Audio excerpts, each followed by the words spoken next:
Bonjour à tous et à toutes et bonjour Alban. Bonjour, Merci d'avoir accepté notre invitation. avec plaisir. Je vais te laisser avant pour qu'on comprenne un peu qui tu es, te présenter et présenter ton parti.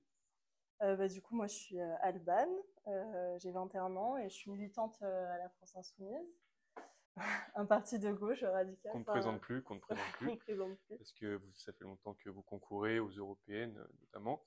Et justement, les élections européennes qui approchent grandement, donc le 9 juin.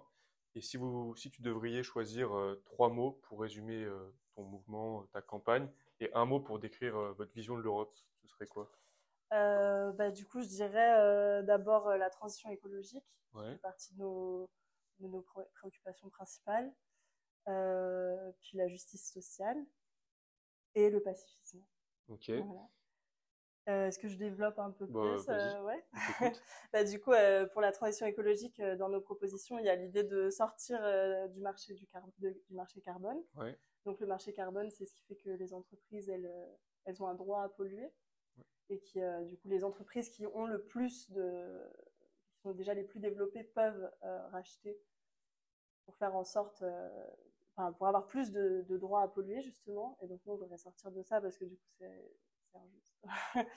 On voudrait développer les transports publics et les rendre plus durables et accessibles à tous et à toutes.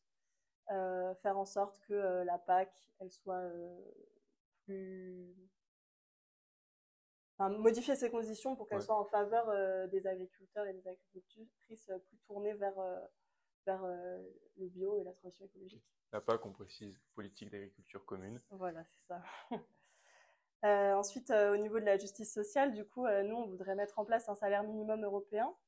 Donc, l'idée, c'est de faire à 75% du salaire médian de tous les De pays tous les de pays. l'Union.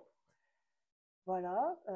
Et puis, faire prévaloir les droits des travailleurs et des travailleuses sur la concurrence et le capitalisme. Donc, en fait, c'est parce qu'en fait, la libre concurrence, c'est un risque pour les travailleurs et les travailleuses de voir se rabaisser leur code du travail, notamment en France, où on a un code du travail qui est assez développé. Et pour se rendre, donc abaisser le code du travail pour se rendre plus compétitif, pour nous, ce serait un problème.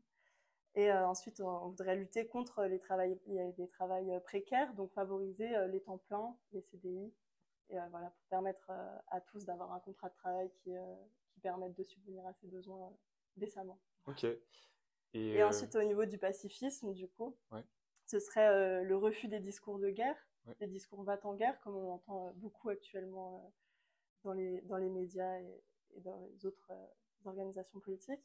Ce serait favoriser en numéro un la primauté de l'autodétermination des peuples et demander un cessez-le-feu comme prérequis avant des discussions diplomatiques qui permettent de régler les conflits internationaux. ok. Et ben, merci pour ces précisions-là. Et par rapport justement au projet européen que vous portez, comment est-ce que vous évalueriez, à l'échelle de la France Insoumise, comment est-ce que vous évalueriez les 5 dernières années, le bilan européen des 5 dernières années? Est-ce qu'il faudrait qu'on ait plus d'Europe? Déjà, il faudrait. Enfin, je pense qu'on ne peut pas avoir un rapport quantitatif à une institution. On ne peut pas dire il y a trop, il n'y a pas assez. Alors, d'Europe de façon générale, en fait, de toute façon, l'Europe, elle est là. Et par contre, effectivement, nous, on voudrait plus une Europe plus sociale, plus tournée vers les personnes, vers le peuple, qui soit en faveur du peuple. Et une Europe qui soit l'Europe de la transition écologique, qui soit pionnière dans ces questions-là, ce qui serait une force pour l'avenir. Et voilà. Et puis une Europe qui prône la paix avant tout. Donc voilà. Et puis au niveau vous demandiez le bilan, il y a un bilan de l'Europe qui est quand même assez important. On- il y a eu des avancées quand même ces dernières années avec la reconnaissance de la présomption de salariat, par exemple, ou alors le Green Deal, donc une planification Ouais. écologique. Voilà. Ok. Et on entend beaucoup dans la campagne de votre tête de liste porter un slogan, la force de tout changer. Ouais. Concrètement, ce serait changer quoi? Changer quoi? Déjà, dans ce slogan, il y a la notion de la force, qui est Ouais, important, je pense. ouais, C'est d'avoir des députés qui soient des députés de terrain, qui veulent lutter pour les travailleurs, pour les travailleuses, pour l'environnement, pour la paix.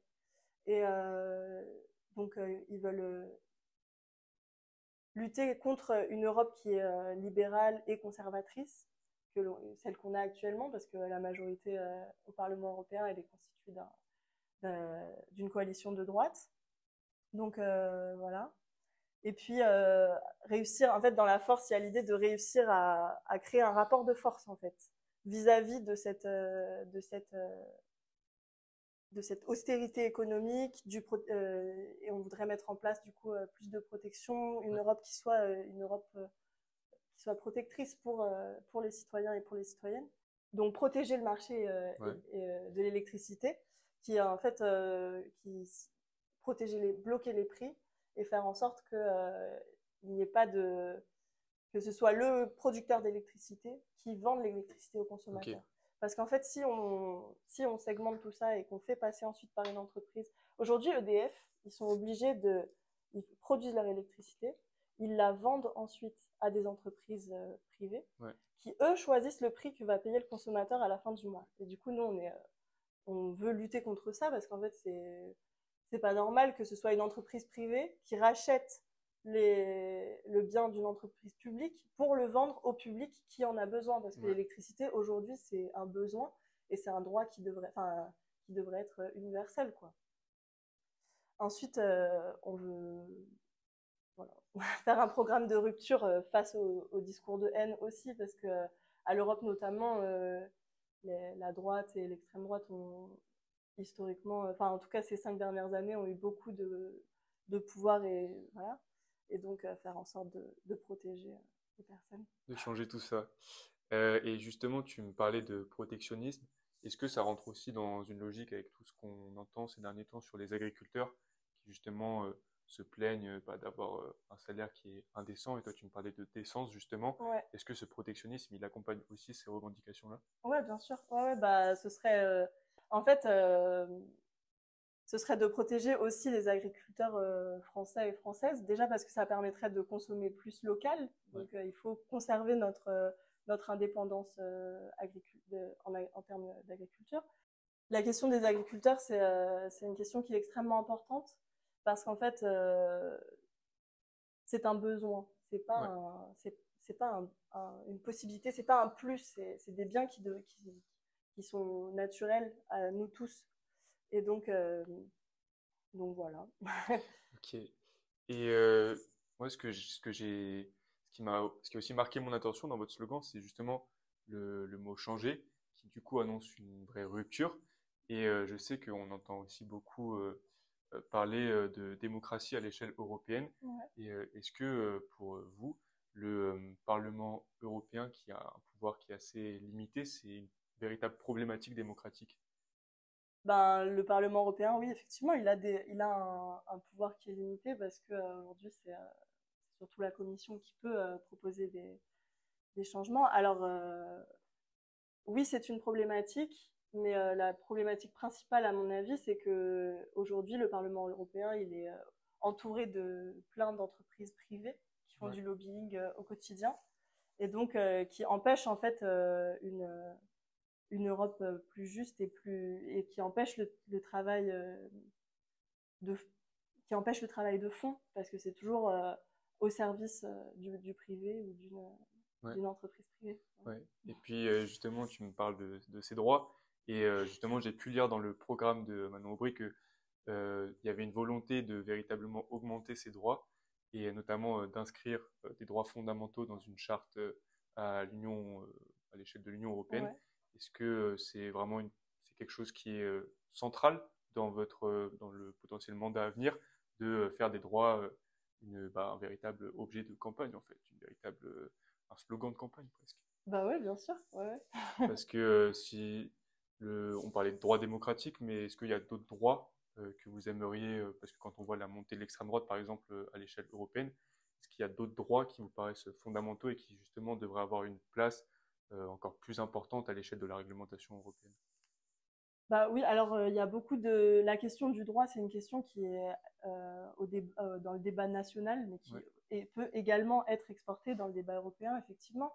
Le droit au logement, le droit à la dignité, le droit à tout Ouais. ça. Tu me parlais de droit à un salaire décent, Ouais, justement, et je trouvais ça intéressant parce que quand on lit votre programme, on voit qu'il y a quand même beaucoup de ces sortes de valeurs qui sont inscrites dans toutes les mesures. Et si jamais tu avais 30 secondes face à la caméra pour essayer de vendre au mieux votre programme, qu'est-ce que tu pourrais dire à nos auditeurs? aujourd'hui, c'est les électeurs qui ont véritablement le pouvoir de tout changer. Nous, on en a la volonté, on voudrait en avoir la force, mais il n'y a que les électeurs qui peuvent donner cette force à la France insoumise. Et avec une majorité de gauche à l'Europe, forcément, ce serait une Europe qui serait beaucoup plus libre, qui serait tournée vers la justice sociale, qui serait pour la protection des travailleurs et des travailleuses. Et voilà. Ensuite, l'Europe, tu disais qu'elle avait moins de pouvoir. Moi, je trouve que c'est pas forcément vrai. Elle a aujourd'hui un pouvoir qui est assez important, notamment les 800 milliards qui ont été alloués pour le plan de relance. Alors, on peut critiquer la manière dont ces 800 milliards ont été répartis, forcément, puisque la majorité n'est pas une majorité qui s'inscrit dans nos valeurs à nous. Mais aujourd'hui, si on veut permettre une Europe réelle et une Europe de combat, avec des députés à l'intérieur qui sont à la fois des députés de combat au Parlement, mais qui sont également des députés de terrain, qui viennent s'inscrire dans les luttes sociales, etc., bah, ce serait vraiment important. Et puis, on a quand même un bilan qui est assez intéressant. Vu le nombre de députés qu'on avait, il y avait 6 députés de la France insoumise ces 5 dernières années au Parlement européen. Et pourtant, on a réussi, avec le groupe GUE, donc dans lequel est la France insoumise, à mettre fin à la pêche électrique qui détruit les fonds marins notamment. Et puis, la présomption de salariat, comme je l'ai dit tout à l'heure, pour les travailleurs ubérisés. Donc, évidemment qu'aujourd'hui, c'est les électeurs et les électrices qui ont la force de faire changer les choses et de mettre au Parlement européen des députés qui sont des députés actifs, des députés qui travaillent et des députés qui sont là pour changer le quotidien de chacun. Plus de 3500 amendements déposés par Manon Aubry d'ailleurs. 21 pour le RN, c'est peu, hein. Ils travaillent pas beaucoup, C'est eux. sûr que c'est peu. Et bah merci beaucoup alors d'avoir Merci accepté à cette toi. invitation. Et bah, rendez-vous le 9 juin. Et j'espère que tes arguments auront su convaincre les électeurs.